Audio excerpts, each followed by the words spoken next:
Oh, ito kakapsat mga bulsoy. Natin na tayo sa De La Salle University. Eskwelahan to ng mga konyo-konyo, sosyalista at mayayaman. Yan, De La Salle University, di ba? Ito, ang ganda naman kasi talaga ng campus nila. Pero ang tuition fee dyan talagang ewan ko lang magkano. Ako dakilang letranista lang. Pero pinagmamalaki ko ang letran ha. De La Salle University, napakalawak, di ba? Hindi ka pwedeng mag-aral dito kung wala kang budget. Talaga eskwelahan to na mayayaman. Nagko-contestan to Ateneo, Mapua, San Beda. Yan yung mga eskwelahan na mayayaman, mahal talaga ang tuition fee. De La Salle, Ateneo, San Beda, De La Salle, San Beda, Ateneo, UST, diba? Mapua, kasi Mapua engineering school talaga yun. Tingnan po, huwag nyo ni-small din ang Mapua, engineering school din yun. Oo. Yan o, wala talaga ng mga ano yan, mga may kaya. Ganda pa naman ang campus nila o. De La Salle College, De La Salle University, diba?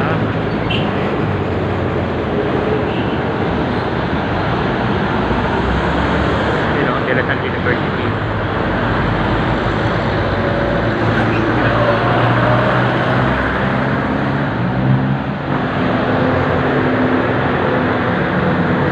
Wala talaga na mayayaman to, kakapsat mga bulsoy, diba? Kaya lipat na tayo sa kabila.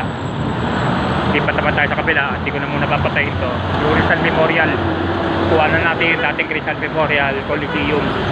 Nung wala pang Araneta Coliseum, doon ginaganap yung mga Mika apa nun wala pang PBA nun sila Jaworski, yan nahubog sila Jaworski, Fernandez, Tuico, Abet Kidate, yan sa pupuntahan natin ngayon na Rizal Memorial Coliseum. Itong original talaga, wala pang tong Rizal Ateneo, wala pa tong Araneta Coliseum, meron na tong Rizal Memorial. Para napabayaan din nga, pero ngayon parang ngayon nung nakaupo si Apo BBM, nire-revive nila, pinapaganda nila ngayon. O kaya hindi kayo nagtataka ngayon bakit ganado mga atleta natin ngayon. Mga athlete natin ngayon ganado, di ba? Kaya nakakakuha sila ng gold, di ba? Paano busog? Ang panahon ni Panot nun, panahon ni Digong, gutom, di ba? Taggutom nun nakikita ko mga athlete dito nun, tumutuhog na ng fishbowl So ngayon, busog ang mga atleta, kaya ganado sila. Ilang medalya ng inuuwi nila sa Pilipinas, di ba? Karangalan. Kaya dapat talaga atin natin ang mga athlete natin, di ba? Hindi dapat natin sila binuluto. Nakakaawa sitwasyon nila nun. Yung boarding yung tinitira nila sa Memorial, dinadaga, tinuturot, may mga itik. Saka ngayon yung pagkain, yung meal allowance sila kulang na kulang, kawawa, nagpi-fishbowl na nga, kumakain na ng fishbowl yung iba, nakikita ko Toknene, fishbowl para na makatipid. Diba, panahon ni Digong yun, saka ni Panot, kawawa mga atleta nun. Kaya wala rin ako pinip dito kay Manny Pacquiao. Dapat yun ang senador senador siya, hindi niya man lang tinulungan sa mga atleta. Pati si Robin Padilla, wala akong pinip yan. Kung talagang may may malasakit siya, tulungan yung mga artista. Yung mga artista dati na wala nang labas ngayon, matanda na, naghihirap na kasi wala nang labas, di ba? Mukha siya ng patas na magpasya ng law na ganun nga. Yung mga artistang dati na wala na mga labas, matatanda na, mahikaos na sa buhay ngayon, naghihirap na, tulungan naman niya, tulungan naman nila. Lalo siya, senator siya, magpaposisyon siya, sila ni Jinggoy, di ba? Mga dating artista yan. Si Senator Bong, tumutulong-tulong naman talaga yun. Alam ko si Senator Bong, tumutulong talaga sa mga artist ng mga wala ng labas. Pero kung dalawa, wala akong napapalitaan dito kay Jinggoy, saka kay Robin Padilla, wala. Puro angas lang. Puro salita lang sila. Dapat may action. Tulungan din nila yung mga artista dati na wala naglabas, naghihirap na. Panoorin nyo yung Rai TV, makikita nyo lahat doon. Yung mga binibisita ni Kapchatray, mga artista gutom na, mga artista matatanda na. Kaya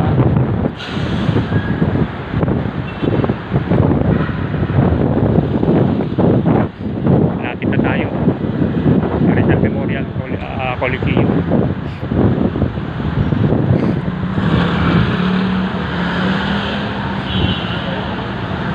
Dito kasi yan eh, dating Rizal Memorial Coliseum dito. Natatandaan ko to kasi nasa Letran pa ako, dito kami, dito ginagamit yung mga games sa NCAA. Dito kami napaparambol nun. Mortal na kalaban namin nun in San Sebastian saka San Beda, JRU. Yung bandang huli JRU na hanggang dito sa Pablo Campo, dito ko sa Gahabulan. Band member pa naman ako, hindi ako nakapagpigil. Wala kaya yung, alam mo yung bass drum na malaki, yung bass drum na malaki, inampas ko dun sa isang inampas ko talaga dun sa isang kuloko eh, nabutas talaga yung bass drum. Gago rin talaga ako nun. Dito entrada na, no, itong Old Rizal Memorial Coliseum. Yan, retro na talaga to. Ito yung entrada dati, Rizal Memorial Coliseum. Dito dati wala pa yung Araneta Coliseum, kwento lang sa akin. Dito dati ang PBA ginagawa.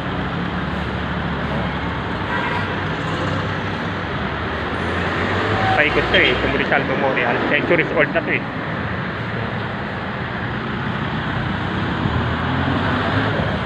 Yan, dito ang entrada niyan. Binago na nga nilang entrada eh. Dati ano lang yan, dati yung ano lang, yung parang railing lang, binago na eh.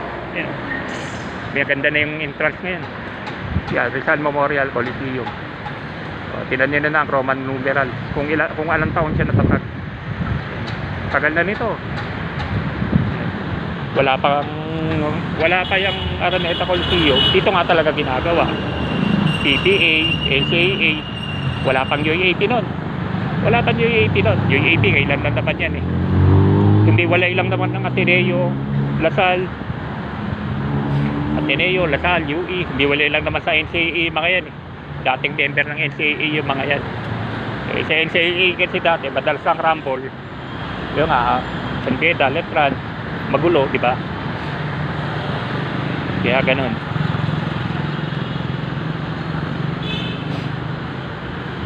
Ito, Philippine Sports Commission. Dito kami mag-entrance doon, yung pass ng Letran doon, dyan namin pinapasok. Tapos dala-dala namin yung mga instrument namin, bass drum. Ako bass drum yung dala ko eh. Paikot yan eh, Rizal Memorial Coliseum na yan. Paikot yan. Sa kabila naman, Ninoy Aquino Stadium naman. Basta itong mga compound na to, okay to ah.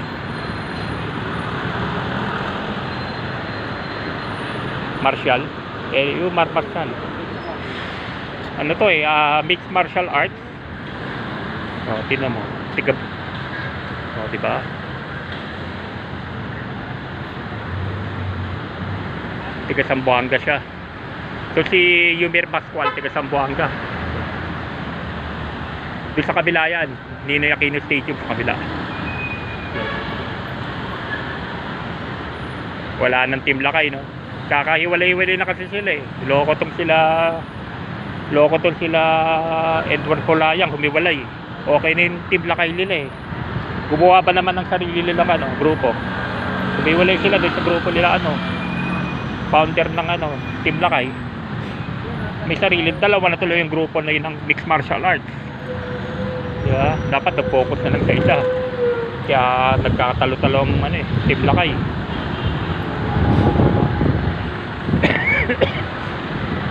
Kaganda ng mga buildings dito, lalaki yung high-rise, Tito Cruz.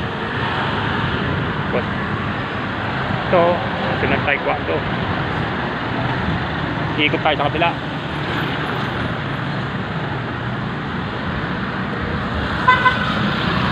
Pag dinire-diretso mo to, Roas Boulevard to. Pag dinire-diretso nyo po to, this is Roas Boulevard. PICC, Foc Theater, yan. Pwede natin lakarin. Maglakad-lakad din tayo ulit doon. Philippine Taekwondo Association. Ikot lang tayo dito sa Ninoy Aquino Stadium, saka yung dating Harrison Plaza na giniba na. Sayang naman, nabili ng SM eh. Pero ano rin yan, yung Harrison Plaza na yan is ano yan, kilala yan. Anong dating pangalan na Adriatico Street? Dakota. Yeah, bit of history. Dating pangalan ng Adriatico Street is Dakota. Dakota Street ang original name niyan. Adriatico Street, Dakota. Adriatico Street na tayo sa Bibabini. Ang original name nito, yung dating pangalan niya is Dakota. Hindi kasi nila yung mga pangalan eh. Diba? Yung Roas Boulevard, Dewey Boulevard dati yan eh. Ito, baseball stadium naman to. Ito yung baseball field. Baseball stadium ng Rizal Memorial. Lawak yan. Baseball field. Entrance.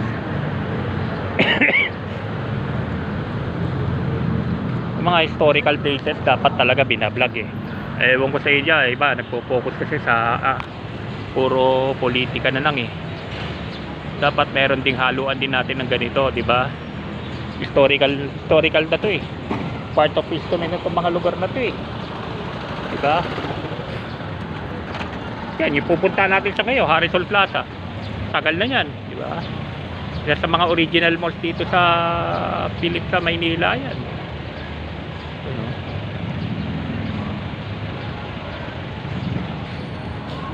Puro politika kasi nakapokus 2028 pa eh.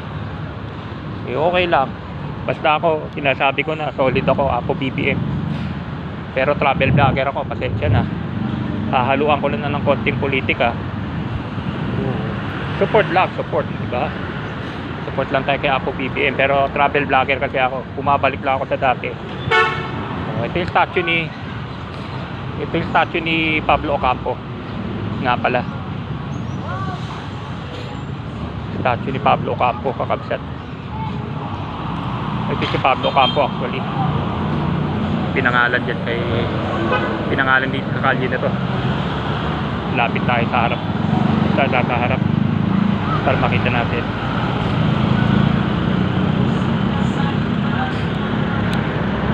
Yan o, Pablo Ocampo. Ito si Pablo Ocampo, di ba? Pablo Ocampo mismo to. Dito pinangalan tong kalsada sa kanya. Kay Pablo Ocampo. 1853 to 1925. Abogado, editor, estadista at makabayan. Isinilang Enero 25, 1853 tapos Maynila. Hinirang na relator Audensya ng Maynila 1888. Promoter piskal, hukuman unang tulungan ng Tondo 1889. Tapos naging defense secretary yata, defensor day. Bahala na kayo magbasa, kakapsat mga bunsoy. Screenshot nyo na lang tong haba. Opo, basta si Pablo Ocampo po to. Masyado po mahaba kasi screenshot nyo na lang po. Yan. Screenshot nyo na lang po. Yan. Lipat na tayo sa kabila. Screenshot nyo na lang po para maano nyo po. Kung gusto nyo malaman ng interesado kayo sa history, ito po si Boss Pablo Ocampo 1853 hanggang 1925. Sa kanya pinangalan tong kalsada na to, Pablo Ocampo. Lipat tayo sa kabila.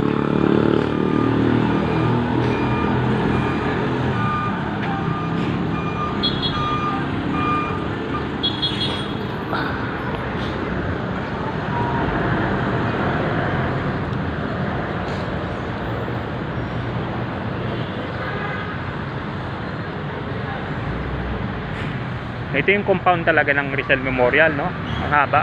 Hanggang doon yan sa Top Avenue. Hanggang Top Avenue to eh.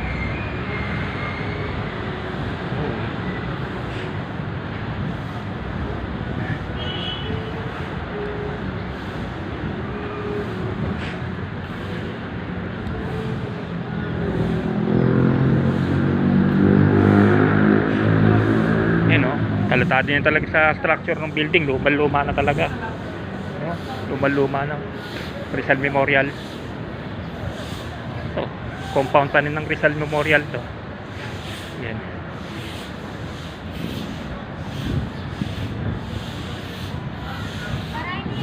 Kasi yung kabila Ninoy Aquino Stadium na yun. Bago-bago na yun. Saka yung dating Harrison Plaza kung saan nakatayo.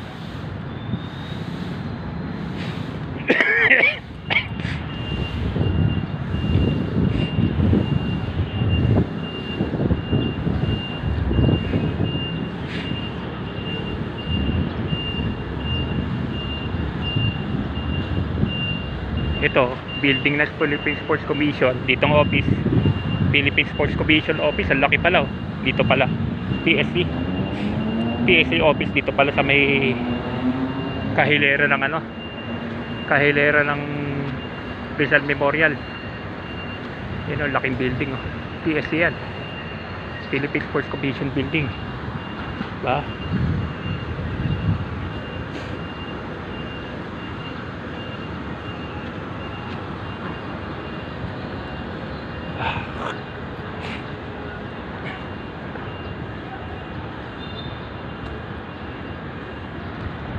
Yan, PSC building yan.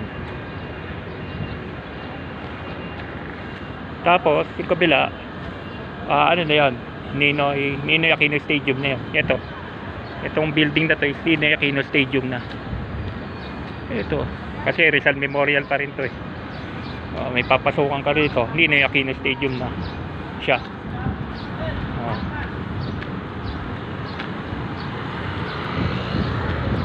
Yan, yung building na yan, Ninoy Aquino Stadium na yan. Yung kabila, yung gray building, Ninoy Aquino Stadium na po yan. Ito, yung dating Harrison Plaza. Nakakalumo, no? Nawala na. Nakakainayang talaga, nawala na. Dating tambayan, sikat na tambayan ito lang araw. Itong Harrison Plaza, wala na talaga. Nakalimutan na siya. Yan.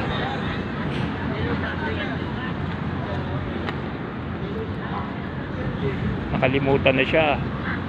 Ito yung dating Harrison Plaza. Ngayon, SM na yata nakabili. May kainan din pala rito sa labas ng Ninoy Aquino Stadium. Yan yung Ninoy Aquino Stadium to. Yan ang entrada. Ninoy Aquino Stadium yan. Ito yung dating Harrison Plaza, di ba?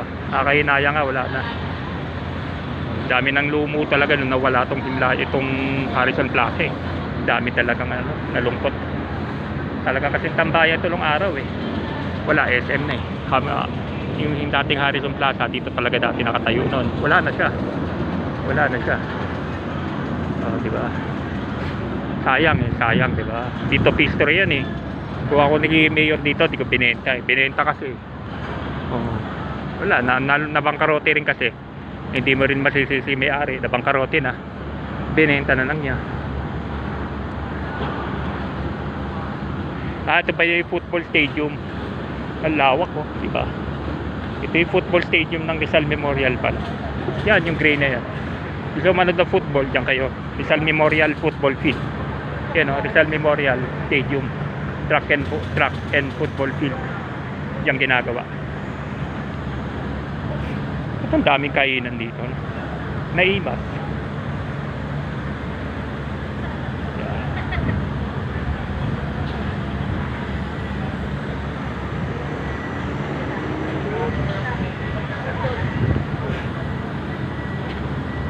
Haba, track and field, saka football field. Ang lawak, no?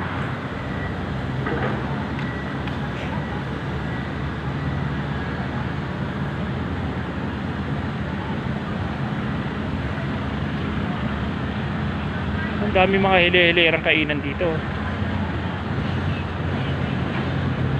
Dito pala yung Ninoy Aquino Stadium. Ito ay may bakod na to. Ito, football field yan. Football field ng Rizal Memorial. Track and field, saka football, dito ginagawa. Yan, yung gray building na yan.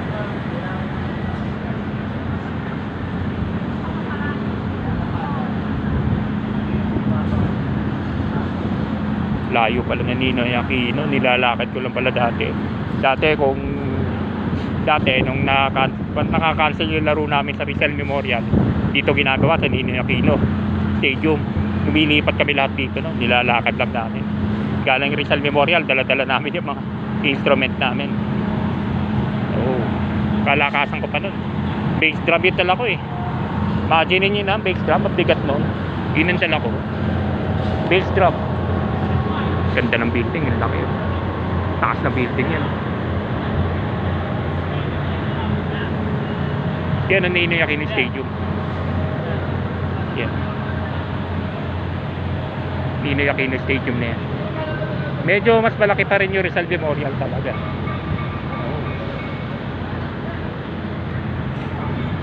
Ganda ng building na to, pero nakakatakot dito pag lumindol, no?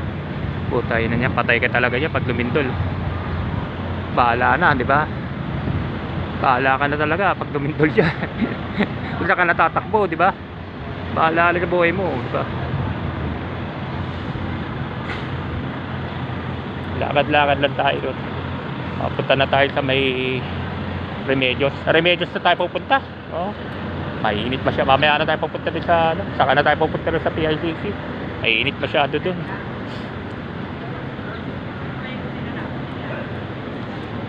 Bawal nga sa akin mainit, di ba? So, pero buti makulimlim kayo no konti. Okay lang. Vlogger kayo, sir? Ano channel? Kapsat Makoy. Ha? Kapsat Makoy. Shop? Kapsat. Shout out. Kapsat Makoy, oh. FIFA World Cup, mamaya ka 7, manood po kayo. FIFA World Cup po. Opo. Dito. Dito gaganapin, Rizal Memorial. May laban po tayo. No oras po ulit? 7 PM ang 7 PM. Sinong kalaban po? Iraq. Iraq. Philippines versus Iraq. FIFA World Cup. Nood po Mamaya, kayo. mamaya. Kano po kaya ticket nun? So far wala pa kami. Kaya nga po eh. Wala pa yung boot na. Kaya nga po eh. Maya pa mga 2 PM. Opo. Kapsat Makoy, boss. KAB. Ito, ang dami kayo. KAB. SAT. KAB. KAT. KAB po. SAT. Cup. Kab. Cup. Kapsat. Okay. Kapsat Makoy. Sige po. Sige po. Thank you. Yan, lakay. Kaya usap lang ako ng mga rider. May laban pa na mamayang gabi. Sayang pero mahal ang ticket nun. May laban pala talaga na mamayang gabi, Iraq.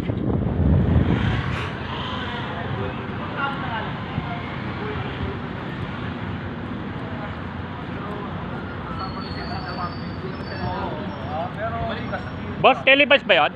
Ano channel kaya? Hindi ko lang alam po teleboy sa TV. Di ko isama yung mother ko. Di ko pwede isama yung mother ko eh. Di na siya pwede sa mga ganun. Mahilig din sa mga football yun eh. ABC 5 kaya? Hindi ko sure kung ano pero nakaano po sa Manila PIO. Ano po yung... Thank you. Gusto ko malood talaga. Pero si Ermat, mahilig din sa mga ganyan yan eh. Kasama ko si Ermat yan, football.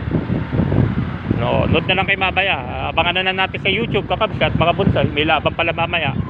FIFA World Cup pala, oh. Hindi ko alam eh. Iraq pa lang kalaban natin mamaya. Sana manalo. Pagdasal natin, manalo Philippines. Team Ascals. Manalo, Iraq pa lang kalaban mamaya. Dito pala gaganapin ng Philippines, ang FIFA World Cup sa Pilipinas. Kaya pala maraming doon, kainan. Maraming mga pagkain doon sa labas kanina ng football field. Dito pala talagang ganap. Pagdasal natin, manalo FIFA ang Philippines.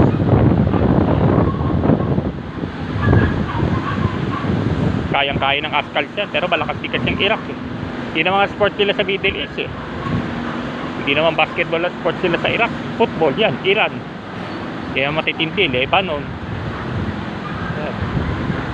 Lebanon, Iraq. Lebanon, Iraq. Iran. Syria. Yun yung mga sport na mga yan eh. Dito na pala tayo sa Manila Zoo. Pero saka na natin papasok ito. Mahal daw ang budget dito. Mahal daw ang entrance dito ngayon, 300. Ewan ko lang kung totoo So, meron mga na-display ang vlogger, magbablog sana rito. 300 ang entrance.